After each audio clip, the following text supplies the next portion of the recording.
Region 2 Cagayan Valley. Region 2 the Cagayan Valley region is strategically located in the northern part of mainland Luzon.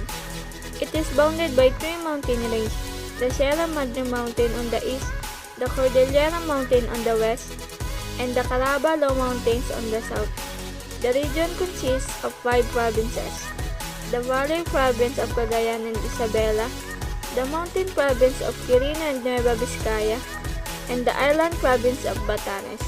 With 89 municipalities, 4 cities, and 2,311 barangays, it has 10 congressional districts. Cagayan Valley have a distinct history. Long before the coming of Spaniards into Valley, fishing village exists on the bank at the mouth of the rivers and creeks flowing into the sea. The Spaniards found native inhabiting the narrow coastal plain in northern Luzon and floodplain of the Cagayan River, the Ibanags. Ibanags they named that way because they live on the banks of Manaag, a native word for river. They were a study Indonesian type with a culture of their own. They maintain commercial intercourse with China, Japan, and other neighboring countries. The early Ibanags kept their writing on barks of trees and bamboo, depicting the heroic death of their chiefs. These tales were used as song by bards during victories in wars, on weddings, and other important events, and were therefore handed down from generation to generation like famous epics in Bayawag and Malana, Chip, and Macmil at Cabagan Viejo. When Don Juan de Salcedo explored northern Luzon in 1567, he landed his forces at a place now called Mission, in the municipality of Bugay, located near what is believed to be the original mouth of Rio Grande de Cagayan. In the course of centuries, the Cagayan River gradually strayed its meandering course by leaving a Rio Muerte or lagoon south of Bugay.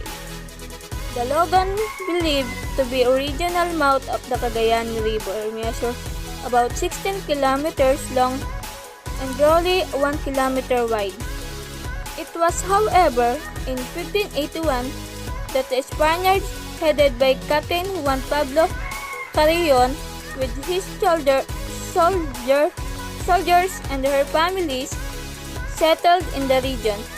Thereafter, Spanish missionaries gradually presented deeper into the valley, teaching and converting the natives. Laloc was named Nueva Sugubaya by Juan Pablo Carrion in 1581 and was visited by Juan Salcedo in 1572 and Luis Perez Dasmariñas in 1592. The parish church of Lalo was constructed under the direction of supervision of Dominican Paris in 1588. Laloc was the seat of Nueva Sigawaya, created by Pope Clement Bill on August 14, 1595, and continued to be so up to 1755 when it was transferred to Biga. Lalo was the capital of Cagayan province from 1581 to 1839, when the provincial government was moved to the town of Tugigaraw, which was made capital of Cagayan up to the present. The first revisionary government was headed by Governor Vicente Napocumas. Today, Cagayan Valley is one of the more progressive regions in the country. Transportation facilities. Transportation facilities in the region are available at all times. There are about 15 transportation companies that way the Tugigaraw-Manila route and vice versa. Interregional transport is also ready available and runs the extensive road network of the region. Along the National Highway and into municipal roads to interior towns. Water transport facilities include cargo ships in the dock in Afari and inter-island ship that dock at the Port Irene in Santa Ana and Calaveria in Cagayan. In Batanes, there is an acute shortage of inter-island transport from Batan to Itbayan, and while Sabtang Island has a regular ferry that leaves from San Vicente Port in Habana at 7 o'clock in the morning.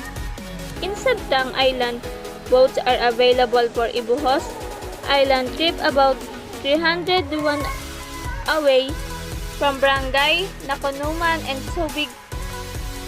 Chartered flight to Itabayat is available at 700 per person one away. There are about 80 registered for passenger jeepney and tricycle for public use in Batan Island. Other vehicles are owned by the government and some privately owned motorcycles. A cargo ship from Manila visits the island of Batanes once a month. There are 4 domestic airports servicing the region: Tuguegarao City Domestic Airport, Cauyan City Domestic Airport, Basco Domestic Airport in Batanes, while Bagabag Airport in Nueva Vizcaya service. Profile of Isabela Province or Geography. Location: Cagayan Valley Region, Northeastern Luzon Island, Philippines. Capital: Ilagan City. Terrain: mountainous in the east, Broad Valley in the west.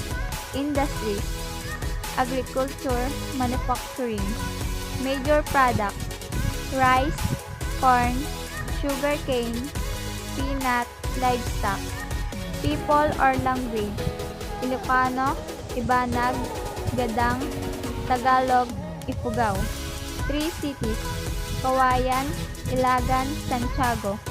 34 municipalities: Alicia, Angadanan, Aurora, Benito Suliben, Burgos, Cabagan, Cabatuan, Cordon, Delfin Albano, Dinapeg, Divilican, Itchago, Gamo, Jones, Luna, Maconacon, Malig, Nagilian, Palanan, Quezon, Quirino, Ramon, Reina Mercedes, Rojas, San Agustin, San Guillermo, San Isidro, San Manuel, San Mariano, San Mateo, San Pablo, Santa Maria, Santo Tomas, Tumauni.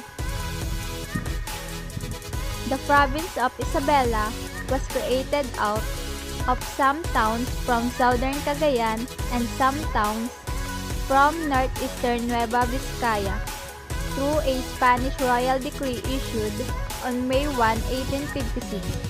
It was named after Queen Isabella II of Spain. In 1901, then-President Emilio Aguinaldo was captured by the Americans in the municipality of Palanan.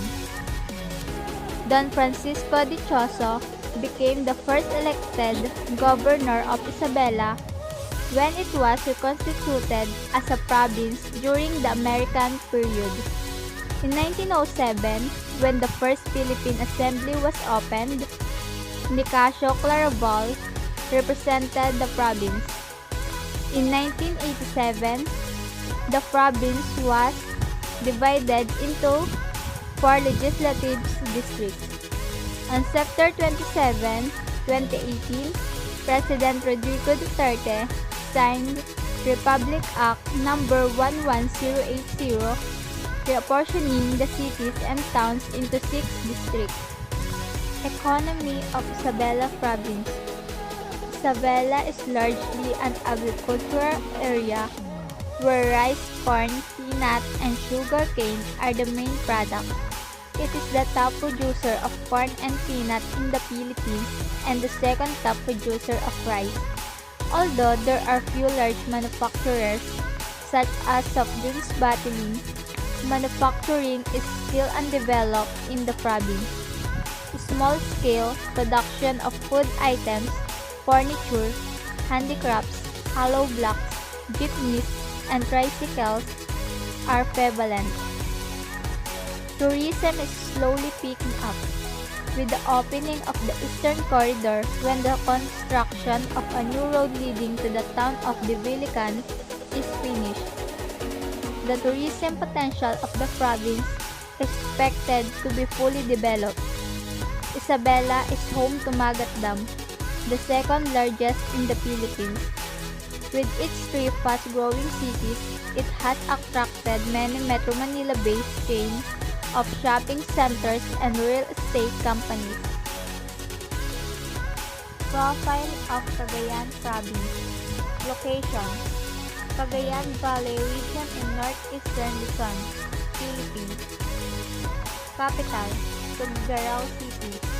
Terrain: mountainous in the east and west, broad lowlands at the middle part, bisected by the mighty Cagayan River. Industries: agriculture, cottage industries. Major products: rice, corn, tobacco, livestock. People are language: Ilocano, Ibanag, Tagalog. City: Tuguegarao.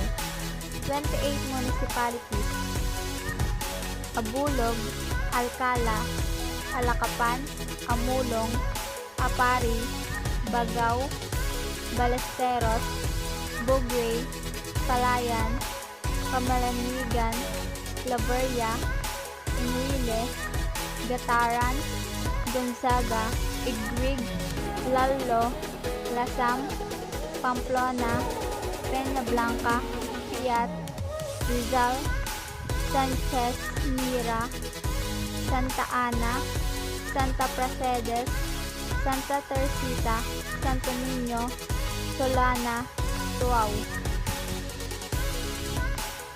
Cagayan Province History. Recent archaeological findings point out that Cagayan has one of the earliest settlements in Philippines, dating back to around 500,000 years ago. Migration of Malayo-Polynesians groups settled along the banks of the river valleys in the province. Later, the Agtas or Eta group emerged the first tribal group to populate the region. As more people moved to the province, other tribal groups such as Ibanags, Itawes, Yogads, Gadangs, Urayos, and Malawegs were formed and the aboriginal people were pushed to the hinterlands. This group of people had trading relations with other nations, particularly the Japanese and the Chinese. The Spanish colonizers led by Juan de Salcedo explored the coastal areas and June 29, 1580, established what is now the province of Cagayan after driving away the Japanese pirates. The town of Lalo became the seat of the Diocese of Nueva Segovia in 1595, which covered the whole of northern Luzon. On September 7, 1758, the seat of diocese was transferred to Vigan in Ilocos Sur. The original province of Cagayan covered the whole Cagayan Valley. Through the centuries of the provinces such as Nueva Vizcaya, Isabela, Batanes, and Quirino were created. In 1901, Cagayan as a province was again formalized with the enactment of Act No. 209 by the United States Philippines Commission. When the first Philippine legislature was established in 1907, the province was represented by Pablo Guzman, 1st District, and Gabriel Lasam, 2nd District. During the World War II, the town of Apari was one of the earliest landing areas of the invading Japanese forces. Batanes Profile. Batanes is a group of islands in northern Philippines. It is one of the provinces that constitute the Cagayan Valley region. Location: between Cagayan Province and Taiwan. Etymology: Batan from the Ibatan word for the people of the land. Capital, Basco. Number of islands, 10. Biggest, Batan, Itabayat, and Sabtang. 6 municipalities, Basco, Itbayat, Ivana, Mahataw, Sabtang, Uyugan. Native dialects, Ivatan. Other languages spoken, Ilocano, Tagalog, English. History of Batanes. The islands were occupied by people who are believed to be descendants of Austronesians. In the 17th century, English explorers discovered the islands, but Spain claimed the islands for the Philippines as early as 1783. Basco and Ivana were the first towns to be established by the Spaniards. During the early parts of the 20th century, the American authorities made islands part of Cagayan local administration. In 1909, it was made an independent province. The Japanese forces occupied the islands and made it in their jumping off point to their invasion of the Philippines during World War II. The Batanes protected landscape and seascape made it to the tentative list of the Philippines for UNESCO World Heritage Site in 1993. The Philippines government is hopeful that in the near future, it will be included in the list of heritage sites. How to go there? The island province of Batanes is accessible by air via the Basco Airport and Itbayat Airport. There are flights from Manila and from Tuguegarao in Cagayan Province, as around for the schedule of Philippines Airlines, Skyjet, and Airstreet. Profile of Nueva Vizcaya Province. Geography. Location, Cagayan Valley region in northeastern Luzon, Island, Philippines. Capital, Bayongbong. Topography, mountainous with rolling hills and extensive valley drained by the Magat River. Industries, agriculture and mining. Major products, rice, cam, vegetable, fruits, and orange. People language, Ilocano, Gadang, Ifugao, Banag, Bungkalot. Municipalities and towns is Alfonso, Castaneda, Ambagyo, Aritao, Bagabag, Bambang, Bayongbong, Dopax del Norte, Dopax del Sur, Casibo, Cayapa, Quezon, Santa Fe, Solano, and Villaverde. Nueva Vizcaya's history. The name of the province is derived from Vizcay, a province in Spain. It means New Vizcay.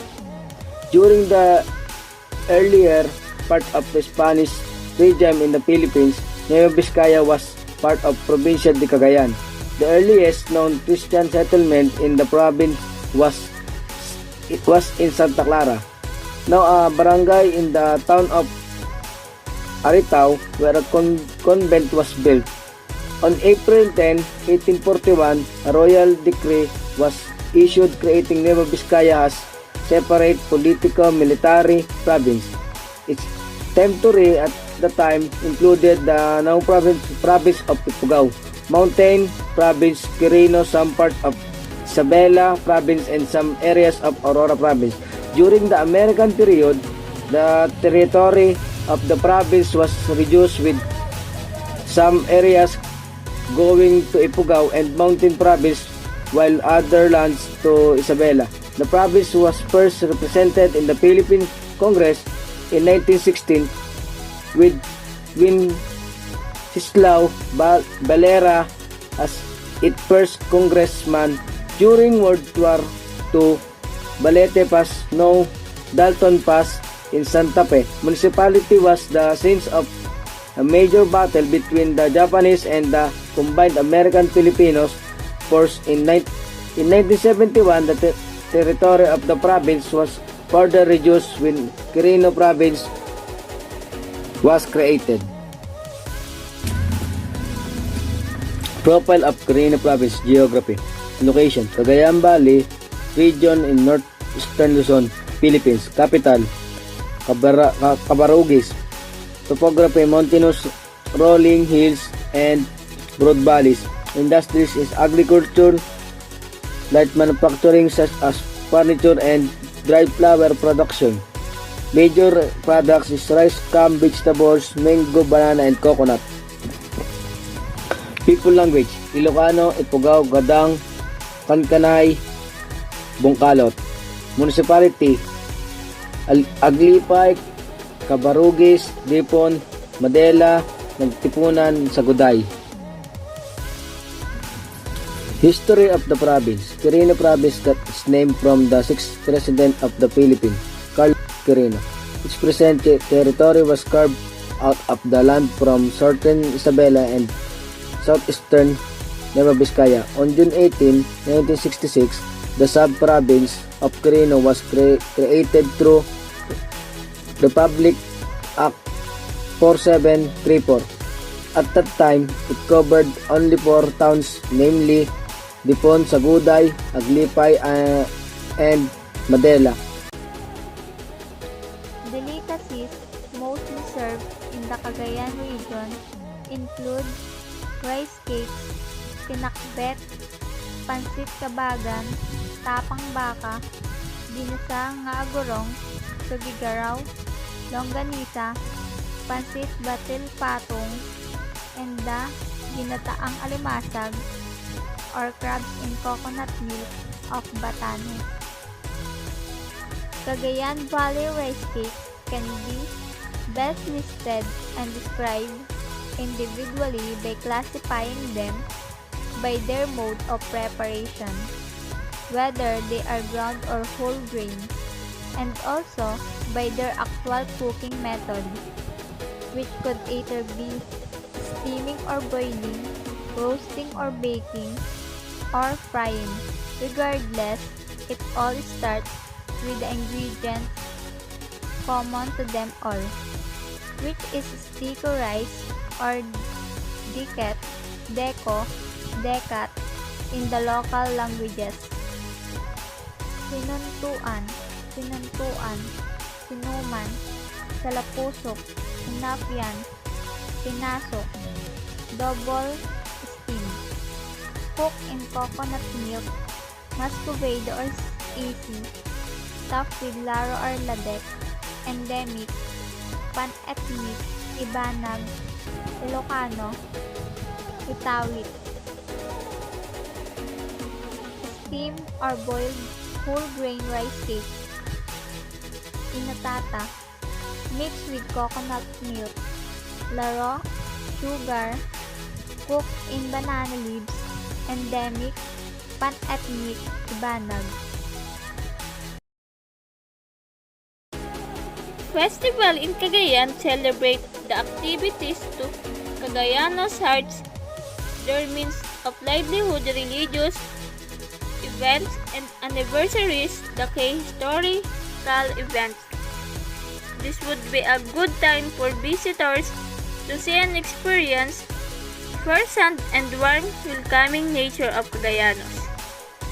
The Bangkarera Festival is the municipality of Apari May 10 features an exciting race participated by up to 100 boats of different sizes and shapes, and thanksgiving to their patron Saint Peter Telmo.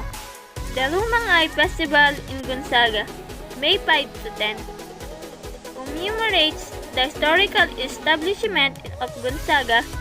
The Oringay Festival in Lasam, May 15 to 21, depicts farming as the municipality major livelihood since old times. Baguio Municipality holds in Carab Festival every May 14 to 20 to celebrate its modern achievement in crabs, a cultural in Lalo. The Kabibi Festival every August depicts the Kabibi clan as enduring major source of livelihood for those living along the banks of Cagayan River.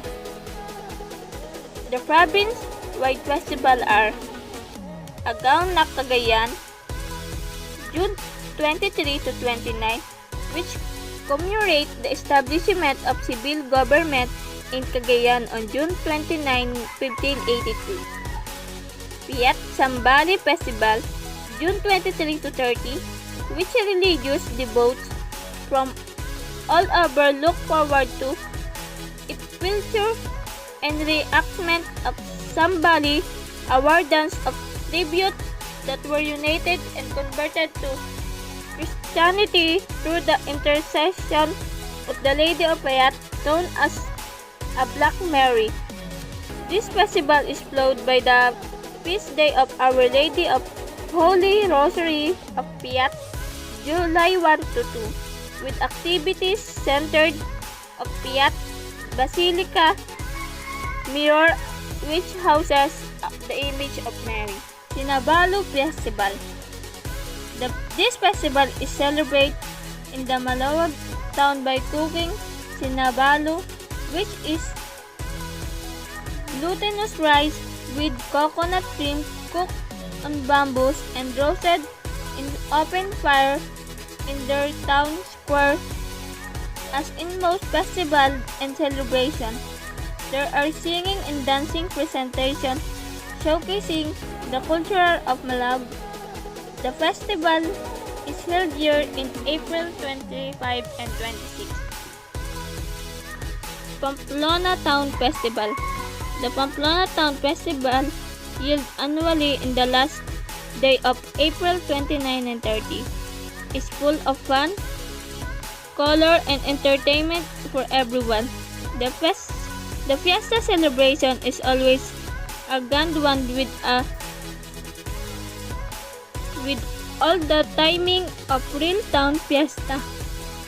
The celebration which focus on Pamplona culture heritage is always well attended, especially during sports activities, cultural presentation, and challenge of makeshift wine making and videoke bars, locally termed as contents singing.